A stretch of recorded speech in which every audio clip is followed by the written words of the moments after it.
بسم اللہ الرحمن الرحیم۔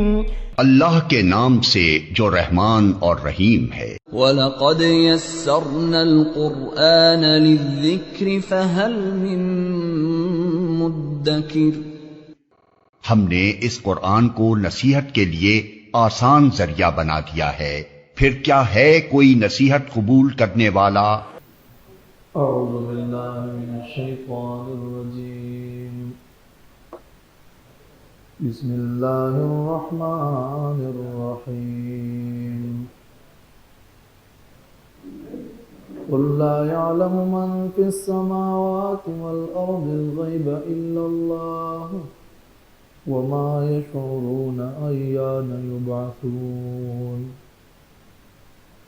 بل ادارك علمهم في الآخرة بل هم في شك منها عمون۔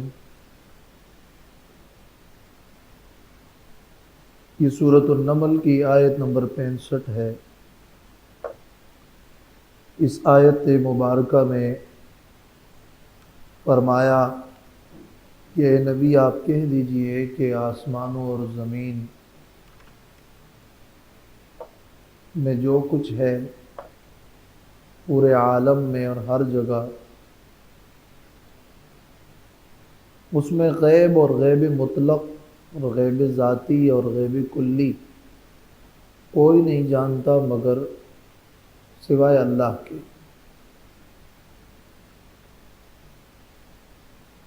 اس آیت میں مسئلہ ہے علم الغیب کا، جس پر پچھلے سبق میں ہم نے تفصیل سے گفتگو کی تھی۔ اس آیت کا ماقبل سے ربط یہ ہے کہ اس سے پہلے اللہ تبارک و تعالیٰ کی توحید اور اللہ کی الوہیت کا بیان تھا، اور بتایا گیا کہ 15 صفات رکھنے والا اللہ الہ ہے اور معبود ہے، اور اللہ تعالیٰ کی قدرتوں کا ذکر ہوا۔ تو اس آیت میں اللہ رب العالمین کے علم کا اور علم غیب کا ذکر ہے۔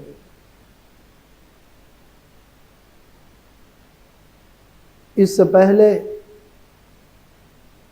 توحید کا عنوان تھا، اور اس بحث کے آخر میں فرمایا تھا کہ امن یبدأ الخلق ثم یعیدہ۔ اللہ تعالیٰ تو وہ ذات ہیں جس نے مخلوق کو پیدا کیا ابتدا میں بھی، اور دوبارہ مخلوق کو پیدا کرے گا۔ تو ثم یعیدہ میں ذکر ہے اعادے کا اور معاد کا، کہ ایک وقت ایسا آنے والا ہے کہ جس وقت دوبارہ مخلوق پیدا ہوگی۔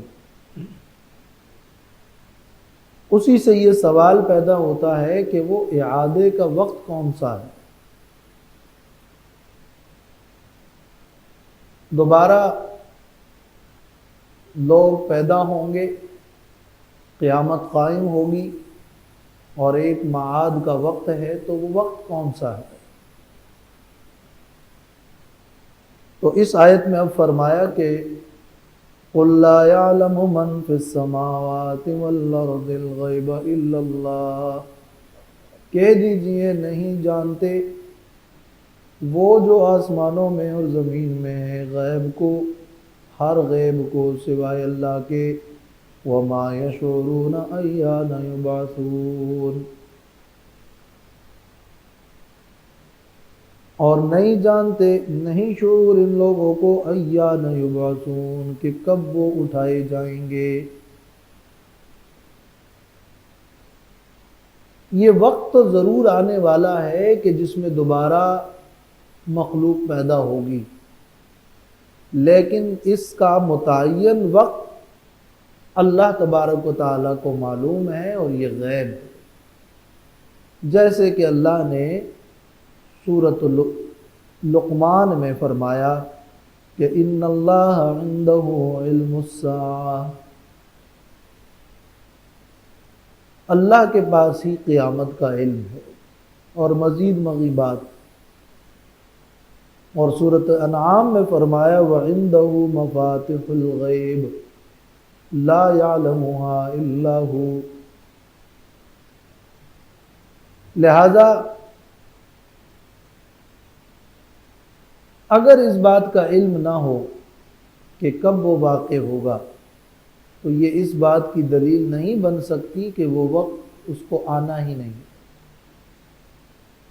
اگر اس بات کا علم نہ ہو کہ متعین وقت اس کے واقع ہونے کا کون سا ہے تو یہ اس بات کی دلیل نہیں ہے کہ وہ قیامت کا دن واقع ہی نہیں ہوگا.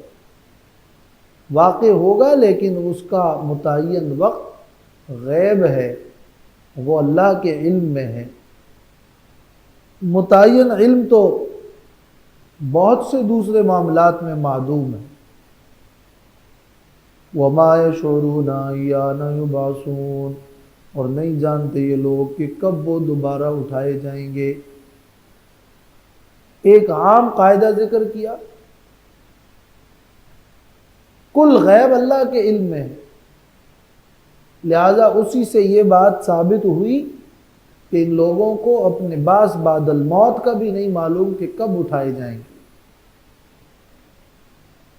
اور یہ صرف یہی معاملہ نہیں ہے، اور بہت سارے معاملات ہیں جو واقع ہو جاتے ہیں لیکن ہمیں ان کا علم نہیں ہوتا.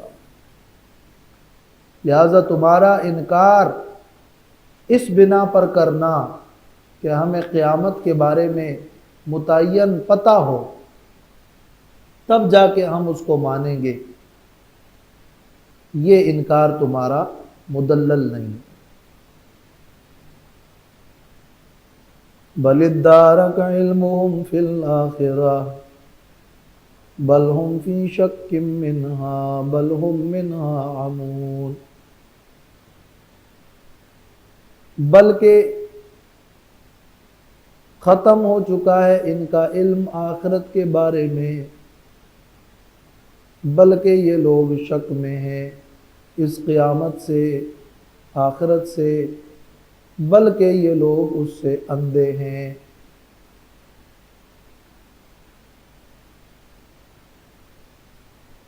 اس سے پہلے فرمایا کہ قیامت کے واقع ہونے کا متعین علم ان کو نہیں ہے، اور متعین وقت کا علم کیا کہ یہ تو ایسے لوگ ہیں کہ آخرت کے بارے میں ان کا علم ختم ہو چکا ہے اور آخرت کے واقع ہونے کا علم بھی ان کو حاصل نہیں ہے، جو قابل مذمت ہے. ایک تو یہ کہ قیامت واقع تو ہوگا لیکن قیامت کا وہ وقت نہیں معلوم.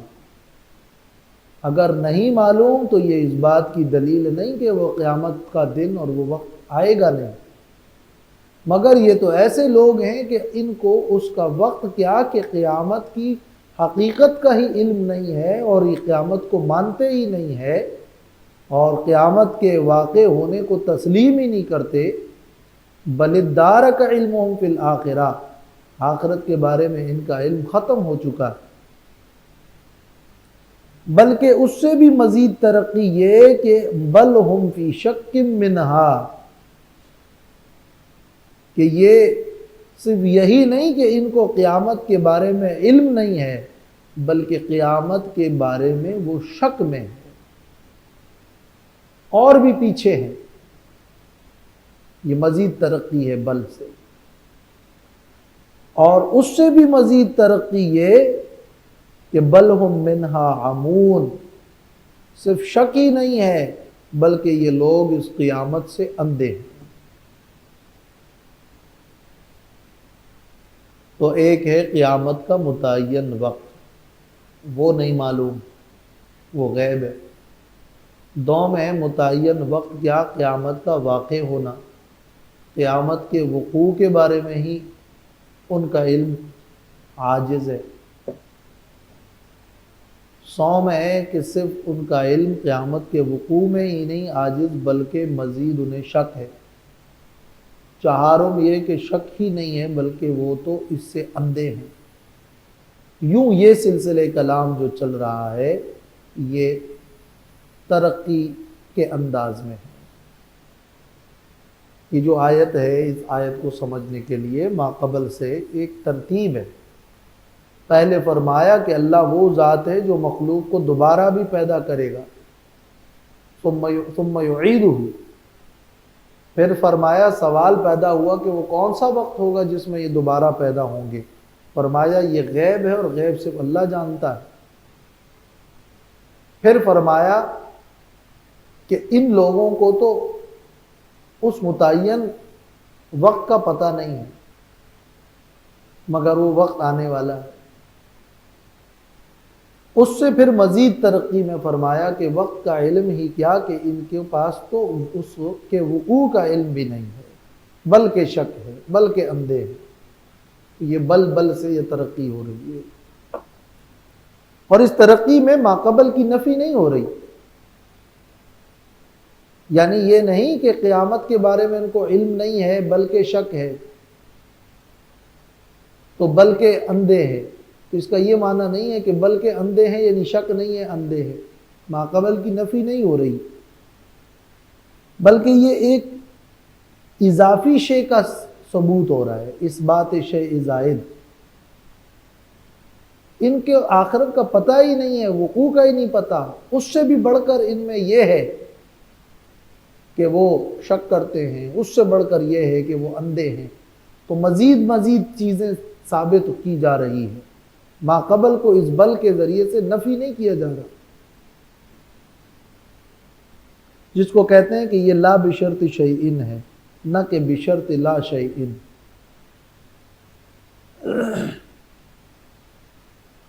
بل ادارک علمہم فی الآخرہ، بلکہ ان کا علم آخرت کے بارے میں ختم ہو چکا ہے۔ ادارکا، یہ اصل میں تھا تدارکا، یہ جو تا ہے وہ پھر دال میں مدغم ہوئی ہے،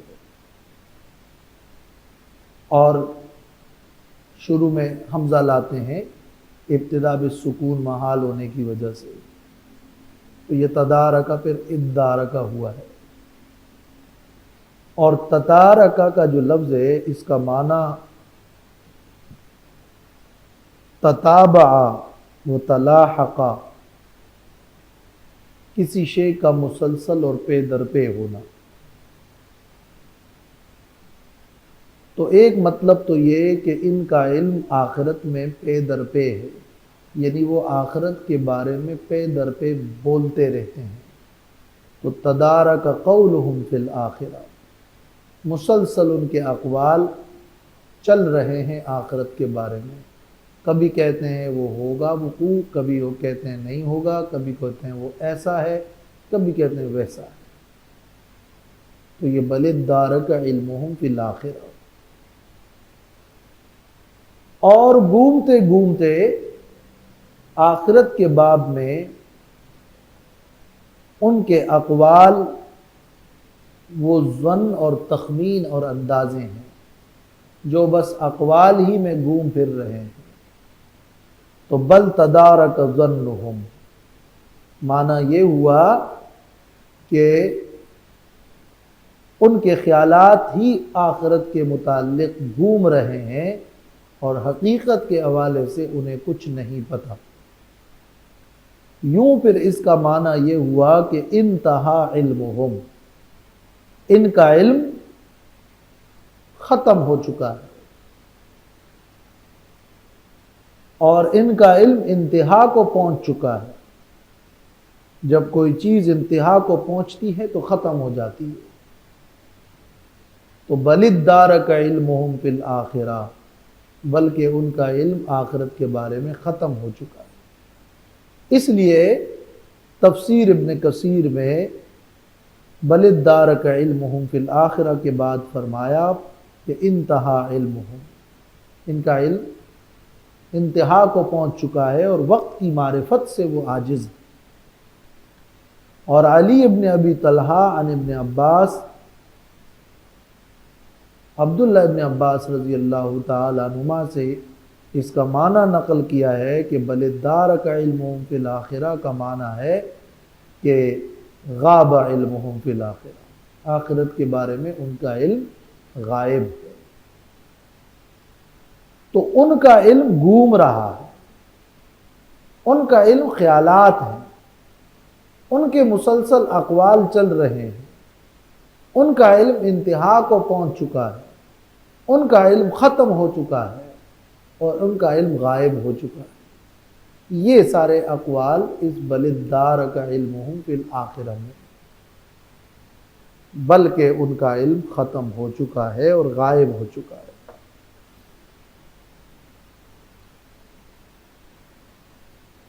ایک قول بل ادارک علمہم فی الآخرہ میں یہ ہے کہ ادارک کا معنی ہے کہ تکامل علمہم یوم القیامہ لأنہم مبعوثون،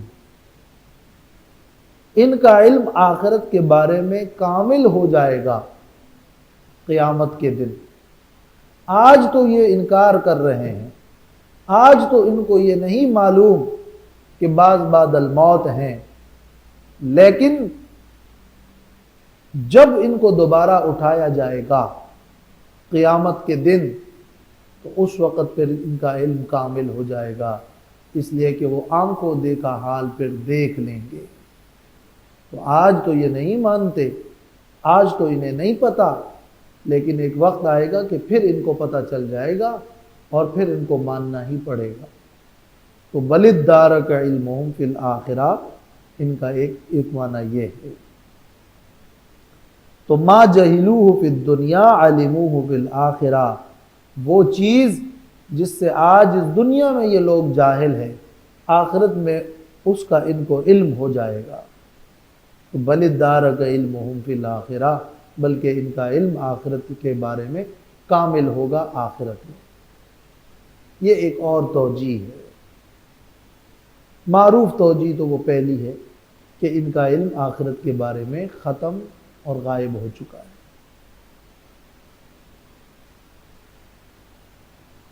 بل ہم فی شک منہا، بلکہ وہ شک میں ہیں اس آخرت سے، بل ہم منہا عمون۔ وقال الذين كفروا اذا كنا ترابا وآباؤنا انا لمخرجون۔ اب یہ کافروں کے اس شبے کو ذکر کیا جا رہا ہے جو قیامت اور آخرت سے متعلق ہے۔ توحید سے جب بحث معاد اور آخرت پر گئی اور اس میں علم غیب اور بعد الموت اور اس کے بارے میں کافروں کے رویے کا ذکر ہوا، تو اب صراحتاً فرمایا جا رہا ہے کہ وقال الذین کفروا، اور کہتے ہیں کافر وہ لوگ جنہوں نے کفر کیا، اَإِذَا كُنَّا تُرَابًا، آیا جب ہو جائیں گے ہم مٹی، وَآبَاؤُنَا، اور ہمارے آبا، اَإِنَّا لَمُخْرَجُونَ، کیا ہم بے شک نکالے جائیں گے۔ جب ہم مٹی ہو جائیں گے، ہمارے آبا مٹی ہو چکے ہیں، تو کیا ہم دوبارہ پیدا کیے جائیں گے؟ یہ تو عقلی طور پر محال ہے، ایسا نہیں ہو سکتا، حالانکہ ایسا نہیں، محال نہیں ہے۔ لَقَدْ وُعِدْنَا هَذَا نَحْنُ وَآبَاؤُنَا مِنْ قَبْلُ، تحقیق کے ساتھ ہم سے وعدہ کیا گیا تھا اسی طرح کا ہم سے اور ہمارے آبا سے، من قبل، اس سے پہلے، ان ھذا الا اساطیر الاولین، نہیں ہے یہ مگر پہلے لوگوں کی کہانیاں ہے۔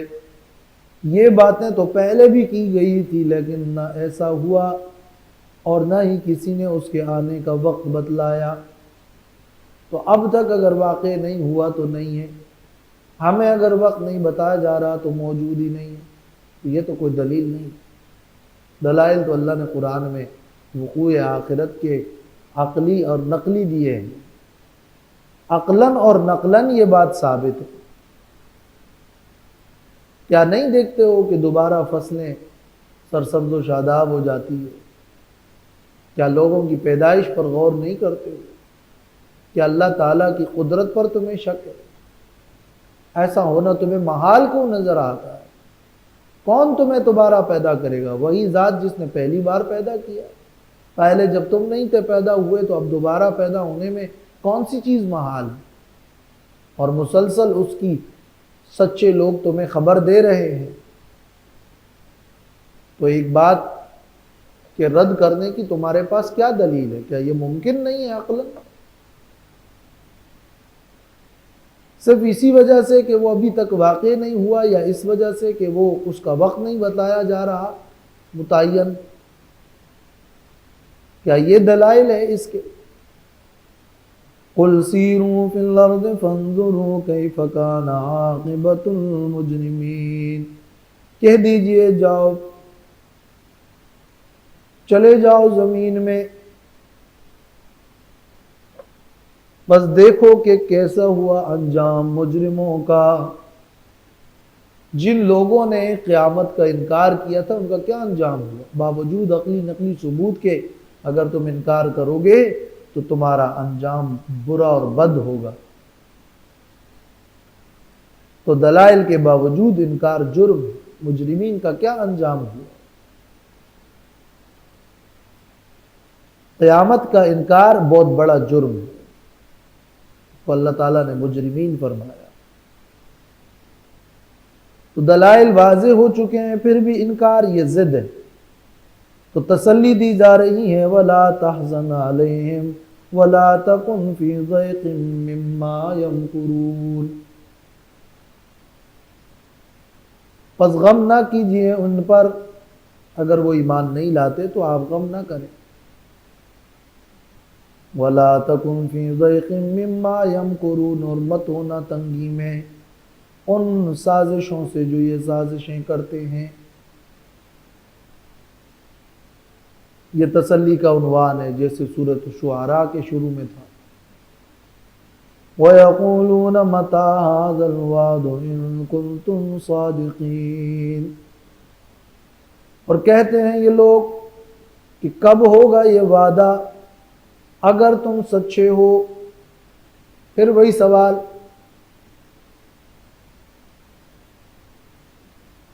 کہ کہتے ہیں یہ وعدہ کب ہوگا؟ قیامت کے اور عذاب کے وقت کو انہوں نے وعدہ کہا، وہ وعید ہے مگر یہ وعدہ کہہ رہے ہیں بطور استہزاء کے، کہ وہ تمہارا وعدہ کون سا؟ وہ جو تم نے وعدہ کیا تھا نا وہ کہاں ہے؟ طنز کرنا چاہتے ہیں۔ اگر تم سچے ہو تو لے آؤ، متا کب ہوگا وہ؟ گویا ان پر وعیدوں کا کوئی اثر نہیں ہو رہا، تبھی تو مطالبہ کر رہے ہیں۔ قل کہہ دیجئے عسیٰ ان یکون ردف لکم بعض الذی تستعجلون، یقیناً یہ کہ وہ قریب ہی ہو، یہ کہ قریب ہی ہو تمہارے بعض وہ عذاب جس کو تم جلدی طلب کرتے ہو۔ عسیٰ ان یکون،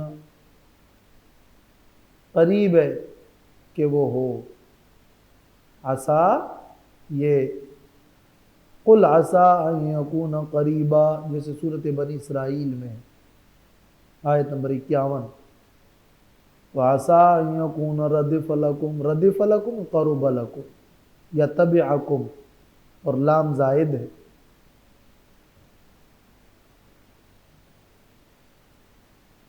تم مانگتے ہو کہ وہ وعدہ کب ہوگا؟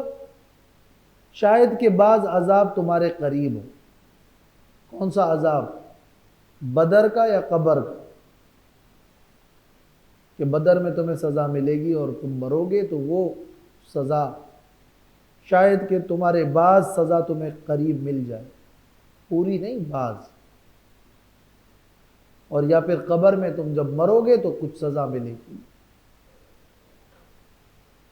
تو مانگتے ہو تم وقت، لیکن بس اتنی دیر نہیں ہے، قریب ہے کہ وہ عذاب تمہیں پہنچے۔ ردیف کہتے ہیں جب کوئی کسی کے ساتھ سواری میں پیچھے بیٹھا ہو، اس کو ردیف کہتے ہیں، پیچھے۔ تو ردف لکم، قریب ہے کہ وہ بس اب قریب تم سے لگے ہی، تمہارا پیچھا ہی کرے. دنا وَإِنَّ رَبَّكَ لَذُو فَضْلٍ عَلَى النَّاسِ وَلَٰكِنَّ أَكْثَرَهُمْ لَا يَشْكُرُونَ. اور بے شک آپ کا رب البتہ لوگوں پر فضل والا ہے، اور لیکن اکثر لوگ ان میں شکر ادا نہیں کرتے. اللہ تعالیٰ کی رحمت بہت وسیع اور عام ہے. حلیم ذات ہے، اور اپنی رحمت کی وجہ سے انہوں نے مہلت دی ہوئی ہے. دیر سویر ہو رہی ہے تو تمہارا یہ خیال ہے کہ وہ عذاب آئے گا نہیں، حالانکہ یہ مہلت تمہیں مل جانا اللہ کی رحمت اور فضل ہے. وہ ایک نعمت ہے جو تمہیں مل رہی ہے، لیکن اکثر لوگ اس تاخیر کو غنیمت نہیں سمجھتے اور شکر ادا نہیں کرتے، اور ایمان لانے اور اعمال صالحہ میں رغبت نہیں کرتے، بلکہ مزید اس کی وجہ سے نافرمان بنتے ہیں. وَلَٰكِنَّ أَكْثَرَهُمْ لَا يَشْكُرُونَ. وَإِنَّ رَبَّكَ لَيَعْلَمُ مَا تُكِنُّ صُدُورُهُمْ وَمَا يُعْلِنُونَ. اور بے شک تیرا رب البتہ جانتا ہے وہ کچھ جو ان کے سینوں میں چھپا ہے، وَمَا يُعْلِنُونَ، جو ان کے سینے چھپاتے ہیں اور جو ظاہر کرتے ہیں. وہ ظاہر اور مخفی سب اللہ کو معلوم ہے، لہذا سزا ہوگی. اس میں وعید کا انداز ہے کہ اللہ کو سب پتہ ہے.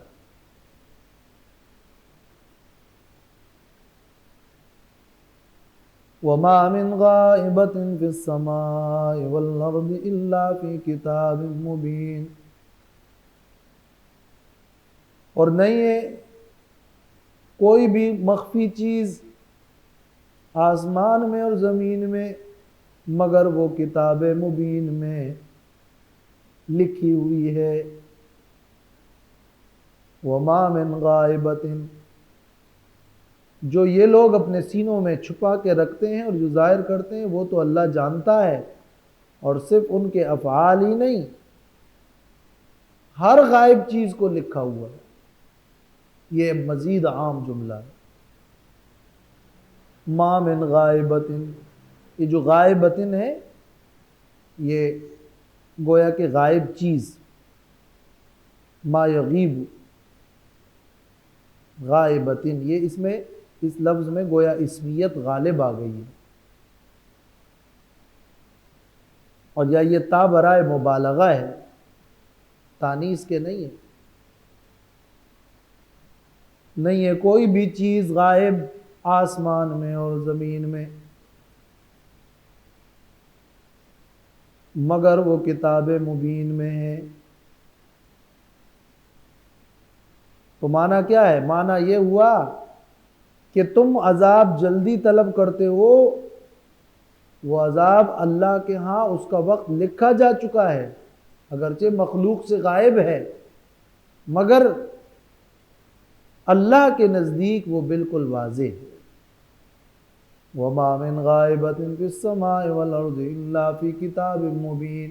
لہذا عذاب کے لیے اللہ نے ایک وقت لکھا ہوا ہے، وہ اپنے وقت پر ہی آئے گا.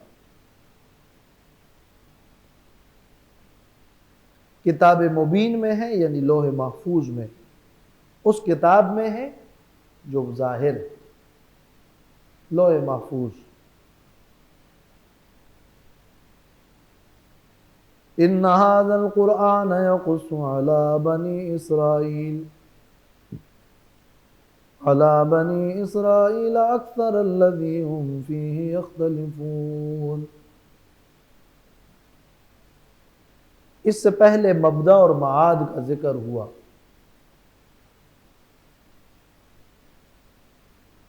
کہ اللہ تعالیٰ نے تمہیں پیدا کیا ہے اور دوبارہ پیدا کرے گا، اور قیامت کا ذکر ہوا. تو اب قرآن مجید کا ذکر ہے کہ قرآن تمام اختلافی مسائل کو بیان کرتا ہے. قرآن مجید کا ذکر اس لیے ہے کہ قرآن وہ کتاب ہے جو سب سے بڑھ کر نبی کریم صلی اللہ علیہ وسلم کی نبوت کو ثابت کرتا ہے. تو جب مسئلہ آخرت ذکر ہوا تو اب مسئلہ نبوت کو ثابت کرنے کے لیے قرآن کا ذکر ہو رہا ہے. ان ھذا القرآن، بے شک یہ قرآن، یقص علی بنی اسرائیل، بیان کرتا ہے بنی اسرائیل پر، یعنی یہود و نصارہ. قتادہ فرماتے ہیں کہ بنی اسرائیل سے یہود و نصارہ مراد ہے. ان کے سامنے بیان کرتا ہے اکثر الذی ھم فیہ یختلفون، اکثر وہ باتیں جس میں وہ اختلاف کرتے ہیں.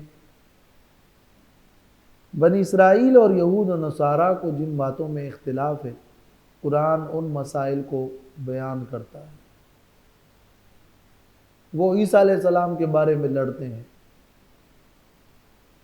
نصارہ نے ان کو خدائی کے مقام پر پہنچایا اور یہود نے ان کو ساحر کہا اور الزامات لگائے. قرآن بیان کرتا ہے کہ وہ نہ تو الوہیت کے درجے پر ہے اور نہ ہی الزام لگاتا ہے، بلکہ وہ ایک عبد صالح ہے، اللہ کا بندہ ہے اور پیغمبر ہے. یا آخری نبی صلی اللہ علیہ وسلم کے معاملے میں یہود و نصارہ مختلف تھے.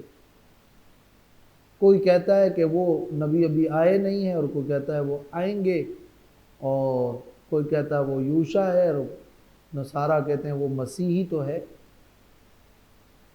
قرآن نے اس کی وضاحت کر دی کہ وہ محمد الرسول اللہ صلی اللہ علیہ وسلم ہے جن کی بشارت تورات میں دی گئی. ایسے ہی اور بہت سارے معاملات میں خنزیر کو کہ وہ ایک طبقہ اس کو حلال سمجھتا ہے اور دوسرا حرام سمجھتا ہے، قرآن نے اس مسئلے کو کھول دیا. ان اختلافی مسائل کو قرآن بیان کرتا ہے اور واضح کرتا ہے. تو یوں اللہ نے عقیدہ آخرت کو بھی بیان کر دیا اور کھول دیا ہے. وَإِنَّهُ لَهُدًى وَرَحْمَةٌ لِّلْمُؤْمِنِينَ، اور بے شک یہ قرآن البتہ ہدایت ہے اور رحمت ہے ایمان والوں کے لیے، جن میں بنی اسرائیل سب سے پہلے داخل ہے. ان کے لیے بھی ہے ہدایت و رحمت. اور للمؤمنین یعنی اس کا فائدہ ایمان والوں کو ہوگا، اس لیے للمؤمنین کا، ورنہ سب کے لیے بیان ہے، مگر اس ہدایت و رحمت سے مستفید وہ ہوں گے جو ایمان لانے والے ہیں.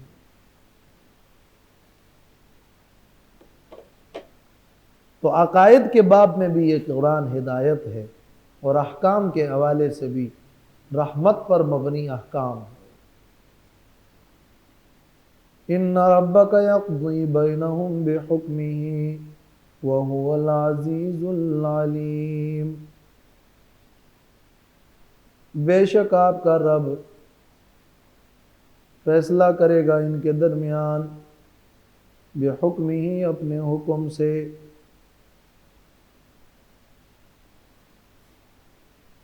اللہ تعالیٰ قیامت کے دن ان کے درمیان فیصلہ کرے گا.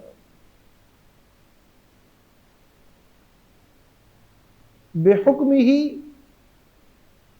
اس کا ایک معنی ہے یعنی بے حکمتی ہی، اللہ اپنی حکمت سے ان کے درمیان فیصلہ کرے گا. اور بے حکمی ہی کا ایک معنی ہے بے عدلی ہی، اللہ اپنے عدل سے ان کے درمیان فیصلہ کرے گا.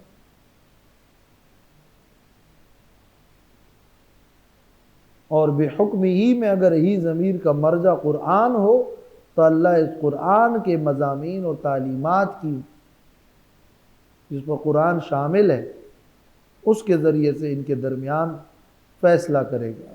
اور اللہ قرآن کے ذریعے سے ان کے درمیان فیصلہ کرتا ہے. یہ مختلف اقوال تفسیر روح المعانی میں ہے، بحر المحیط میں بھی. وَهُوَ الْعَزِيزُ الْعَلِيمُ، اور وہ اللہ ہے زبردست ہے، غالب ہے، علم والا ہے. قدرت اور علم یہ دو صفات توحید کے جامع صفات ہیں. وَتَوَكَّلْ عَلَى اللَّهِ إِنَّكَ عَلَى الْحَقِّ الْمُبِينِ، بس توکل کیجئے اللہ پر، بے شک آپ علی الحق المبین ظاہر حق پر ہیں. انک لا تسمع الموتى بے شک آپ مردوں کو نہیں سنا سکتے. ولا تسمع الصم الدعاء اور آپ بہروں کو پکار نہیں سنا سکتے. اذا ولوا مدبرین خاص کر اس وقت جب وہ منہ پھیرے. مدبرین پیٹھ پھیرتے ہوئے. وما انت بہاد العمی عن ضلالتہم اور نہیں ہے آپ رہنمائی کرنے والے اندھے کی. عن ضلالتہم ان کی گمراہی سے بچا کر. ان تسمع الا من یؤمن بآیاتنا فهم مسلمون آپ نہیں سنا سکتے مگر ان کو جو ایمان لاتے ہیں ہماری آیتوں پر پس وہ تابع ہوں. اللہ تعالیٰ پر توکل کیجیے. اللہ پر توکل کرنے کی اور تمام تر معاملات کو اللہ کے حوالے کرنے کی ایک وجہ تو یہ ہے کہ وہ اللہ ہے اور اللہ تعالیٰ کی شان یہ ہے کہ اسی پر توکل کی جائے. اس اللہ کی صفات ایسی ہیں کہ وہ توکل کے لائق ہے. تو فتوکل علی اللہ یہ پہلی وجہ. دوسری وجہ اللہ پر توکل کی یہ ہے کہ انک علی الحق المبین اے نبی آپ حق مبین پر ہے. آپ کا موقف حق ہے. آپ کا بیان حق ہے. اور جب آپ حق پر ہے تو پھر آپ کو اللہ پر ہی توکل کرنا ہے کہ اللہ تعالیٰ تیری مدد کر دے گا. اس لیے تفسیر بحر محیط میں ہے کہ وَفِيهِ دَلِيلٌ عَلَىٰ أَنَّ مَنْ كَانَ عَلَى الْحَقِّ اس میں دلیل ہے کہ جو شخص حق پر ہو تو اس کا یہ حق ہے کہ وہ اللہ پر اعتماد کرے. فَإِنَّهُ يَنْصُرُهُ وَلَا يَخْذُلُهُ اللہ تعالیٰ اس کی مدد کرے گا اور اللہ بے یار و مددگار اس کو نہیں چھوڑے گا. اللہ پر توکل کیجئے اس لیے کہ آپ حق مبین پر ہیں. جب آپ حق پر ہوتے ہیں تو پھر یہ دوسری علت ہے اور دوسری وجہ ہے اس بات کی کہ آپ کو اللہ پر توکل کرنا ہے. تیسری وجہ اللہ پر توکل کی یہ ہے کہ یہ کافر لوگ مردوں کی طرح، بہروں کی طرح، اندھوں کی طرح حق کو نہیں سنتے، حق پر توجہ نہیں دیتے، حق کی طرف نہیں آتے، حق کا راستہ نہیں دیکھتے. جب وہ توجہ نہیں دے رہے ہیں، جب وہ اپنے اللہ کے دی ہوئے نعمتوں اور اسباب اور حواس کو حق کے لیے استعمال نہیں کر رہے ہیں تو آپ ان سے کٹ کر اللہ پر توکل کیجیے. تو توکل کی یہ تیسری علت ہے کہ انک لا تسمع الموتى جب وہ کافر مردہ بنے ہوئے ہیں تو آپ مردوں کو نہیں سنا سکتے.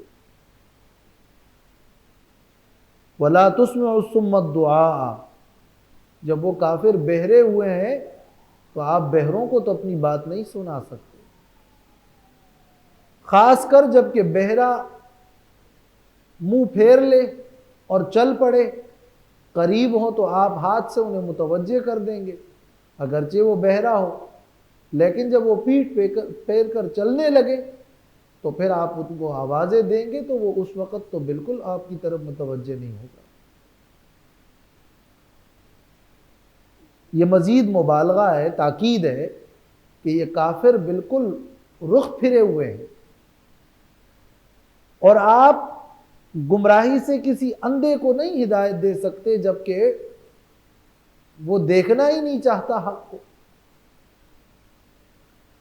آپ تو ان کو سنائیں گے جو اللہ کی آیتوں پر ایمان رکھے، جن کے دل میں انابت ہو، جو تصدیق کرنا چاہے، جن کے مقدر میں اللہ نے لکھا ہے کہ وہ ایمان لائیں گے اور وہ تابع بننا چاہتے ہیں، آپ ان کو سکھا سکتے ہیں، ان کو سمجھا سکتے ہیں۔ اس لیے جب یہ منکرین آپ کی بات نہیں مانتے تو آپ اللہ پر توکل کیجیے۔ یہ فتوکل علی اللہ سے لے کر فہم مسلمون تک کی ان آیات میں اللہ پر توکل کی 3 وجوہات بیان کی گئی ہیں۔ یہ تفسیر روح المعانی میں علامہ آلوسی نے اس کی یہ تفسیر بیان کی ہے۔ تو اللہ پر توکل کیجئے، اور اس کی یہ 3 وجہ ہے۔ اللہ اسی شان کے لائق ہے کہ اس پر توکل ہو، اور آپ حق پر ہیں، اور منکرین سننے کے لیے، ماننے کے لیے، جاننے کے لیے تیار نہیں ہے۔ تو ایک اللہ کی جہت میں بات ہے کہ وہ اللہ کامل ہے تو توکل کرو، ایک رسول اللہ صلی اللہ علیہ وسلم کی جہت سے گفتگو ہے کہ آپ حق پر ہیں تو توکل کیجئے، ایک کفار کے حوالے سے بتایا کہ وہ لوگ ماننا نہیں چاہتے تو آپ اللہ پر توکل کیجئے۔ اس طرح ان آیات میں ایک ربط بھی ہوا۔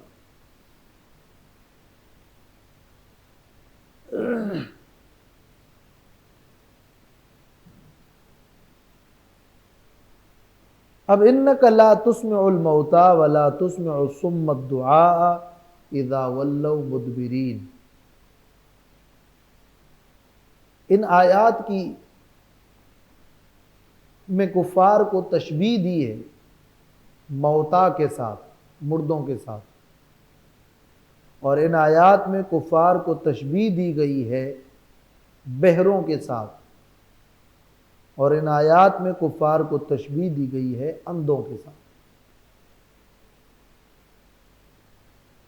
آپ نہیں سنا سکتے مردوں کو، آپ نہیں سنا سکتے بہروں کو، آپ ہدایت نہیں دے سکتے اندھوں کو۔ 3،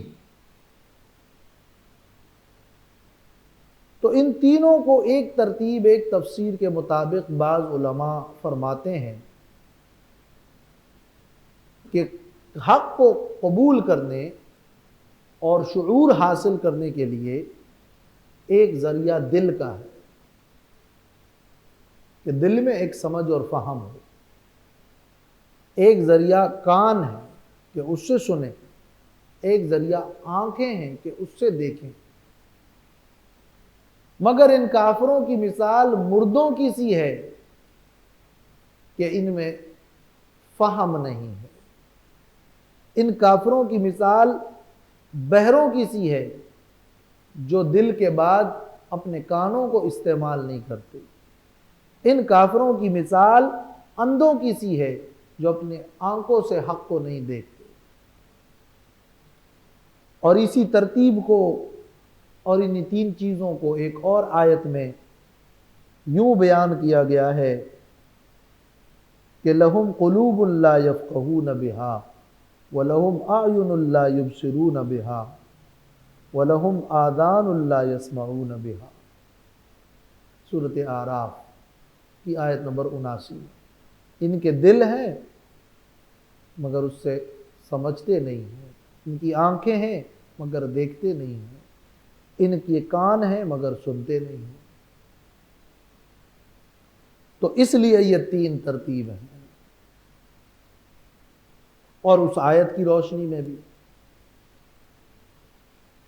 یہی وجہ ہے کہ بعض مفسرین نے لا تسمع الموتا کا معنی یہ کیا ہے کہ بے شک آپ نہیں سنا سکتے موتا اور مردوں کو، یعنی جن کے دل مردہ ہوں۔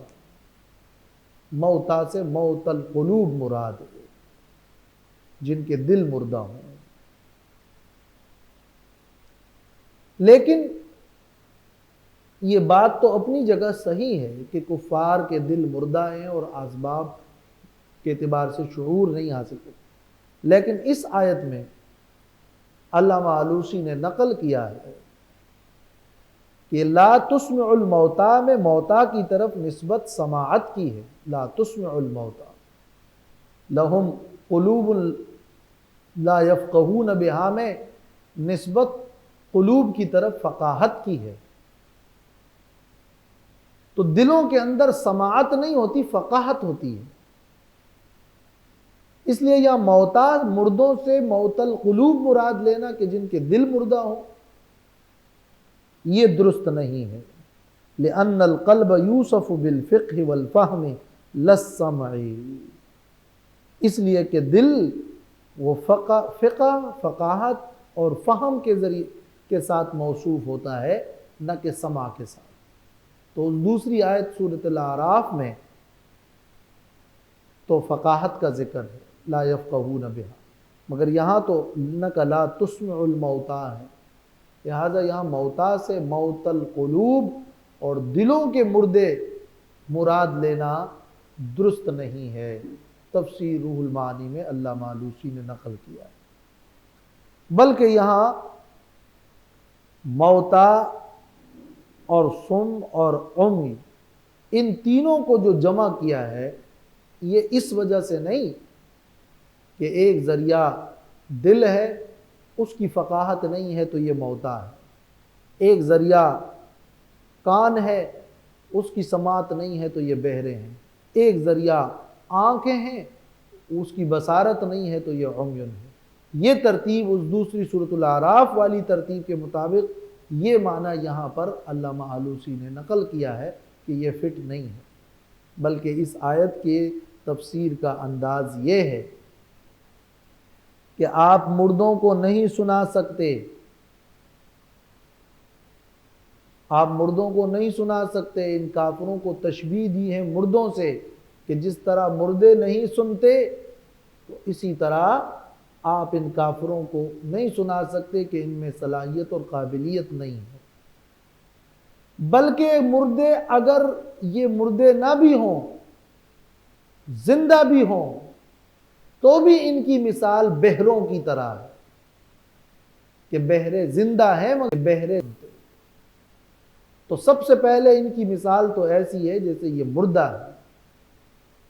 لیکن وَلَوْ أَحْيَيْنَاهُمْ، اگر ہم ان کو زندہ بھی کر دیں تو بھی یہ کافر نہیں مانتے، نہیں سنتے، اس لیے کہ ان کی مثال بہروں کی طرح ہے.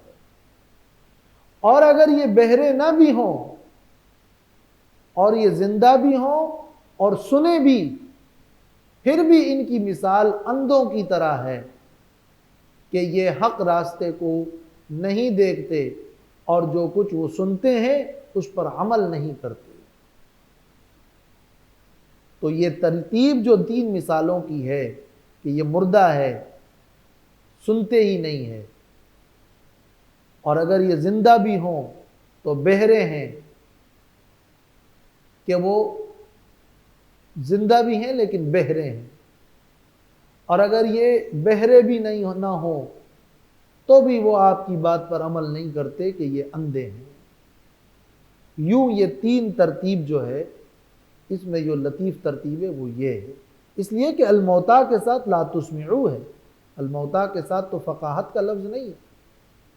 تو موتا سے موت القلوب مراد نہیں ہے، بلکہ موتا سے مراد کفار ہے، مردہ ہے. یہ تو ان آیات کی تفسیر ہوئی، جس تفسیر کے مطابق ان آیات میں بتایا یہ جا رہا ہے کہ اے نبی آپ توکل کریں اللہ پر، آپ حق پر ہیں. اور کفار اس لیے نہیں مانتے کہ انہوں نے اپنی صلاحیتیں بروئے کار نہیں لائی. ان کی مثال تو مردوں کی سی ہے، بہروں کی سی ہے، اندھوں کی سی ہے. تو آپ توکل اللہ پر کریں. تو یہ موتا سے اور بہروں سے ان کو تشبیہ دی جا رہی ہے، اور اصل سلسلے کلام اللہ پر توکل کرنا. یہ مسئلہ بیان کرنا اس آیت میں مقصود نہیں ہے کہ آیا مردے سنتے ہیں یا نہیں سنتے. ان آیات میں تو یہ بیان ہو رہا ہے کہ آپ اللہ پر توکل کیجئے، آپ حق پر ہیں. اور کفار کی مثال ایسی ہیں جیسے مردہ ہیں، بہرے ہیں اور اندھے ہیں. جیسے وہ نہیں سن سکتے اور وہ فائدہ نہیں دے سکتے، تو اسی طرح یہ کفار جو ہیں وہ بے رخی برت رہے ہیں۔ اس کے لیے ان آیات کا نزول ہوا ہے اور یہ ان آیات کی تفسیر ہے۔ باقی یہ کہ آیا مردے سنتے ہیں یا نہیں سنتے، یہ ایک مسئلہ ہے جو بعض مفسرین نے اس آیت کی ذیل میں اور بعض نے سورۃ روم میں اور بعض نے سورہ فاتر میں اس کو بیان کیا ہے۔ انشاءاللہ اگلی نشست میں اس کا خلاصہ پیش کروں گا۔ وآخر دعوانا